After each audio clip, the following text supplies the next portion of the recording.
Good morning, everyone. Hope all of you had a great weekend. I know we did here at Life Church. Was an awesome day, and I'm glad to be able to celebrate a lot of what Jesus is doing with you all yesterday. It was a great day in the presence of the Lord. So this morning I've been thinking a lot. There's a song out we've sang it the last couple of weeks at our church called "From Graves into Gardens," and there's a verse in that particular song that says, "I'm not afraid to show you my weaknesses. My failures and flaws, Lord, you've seen them all, and you still call me friend. For the God of the mountain is the God of the valley. There's not a place that your mercy and grace won't find me again." And I was thinking about that song this morning, and as I was thinking about it, I thought, how many times have I failed? How many times have I messed up? How many times have I done things that were not pleasing to God? And in the process of that, felt almost intimidated to come to God.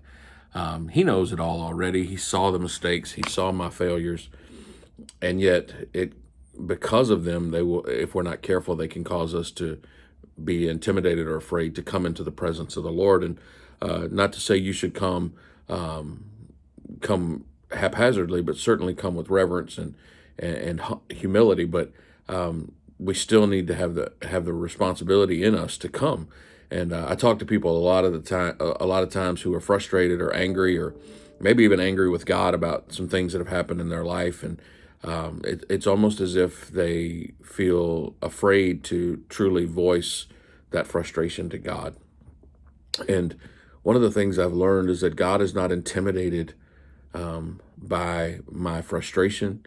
He is not angry when I get irritated. He's not afraid of my questions. He invites me to come boldly to the throne of grace to obtain help in the time of need. And rarely in the time of need are we at peace. Rarely in the time of need do we feel a sense of joy. Most of the time, at the time of need, we feel very afraid. We feel intimidated. We feel scared. We feel frustrated. And so at the time of need does not always produce joyful and happy feelings. Rather, they produce frustration and anxiety. And those are the times that we don't want to voice our true opinions or what we're going through to God. But that's the time we're invited to. That's the time we're invited to come into his presence and to say, God, I'm coming to you at this time, this frustrating moment in my life, and I need your help. And I don't understand why things are going the way they are. And if we're going to have a personal relationship with God, then we need to be able to talk to him as if he's our friend, as if he's sitting right across from us and engaged with us, because he is. He is there. He doesn't walk away when times get tough. He doesn't leave you at the top of the mountain and say, "I'll see you at the top of the next mountain." Oh, no. He comes into the valley with you, and he is there when you're going through the tough moments as well. God is not a God of just the happy moments. He is a God of all moments. And so no matter what you're going through today, no matter what you're facing, we serve a God who is not intimidated or afraid. He is there with you, and he will help. And so I want to encourage you today. Don't let your failures or your flaws keep you from the presence of God.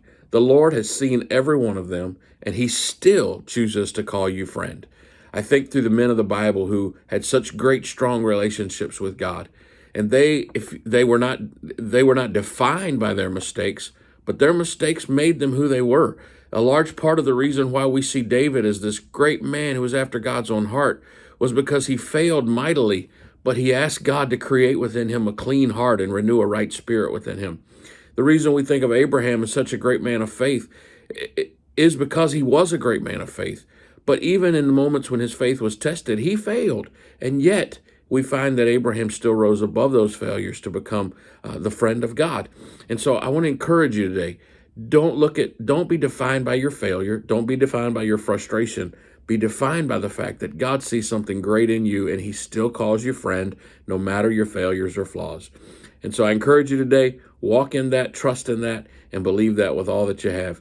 And I promise, the better day is coming. There will be another mountaintop to go to, but while you're in the valley, God is with you, he is for you, and he will not leave you, he will not forsake you. He is there, and he can take it. You can talk to him about anything, and he will not walk away. I love you. God bless you. Hope you have an awesome, awesome week. And we look forward to seeing you again very soon. God bless you.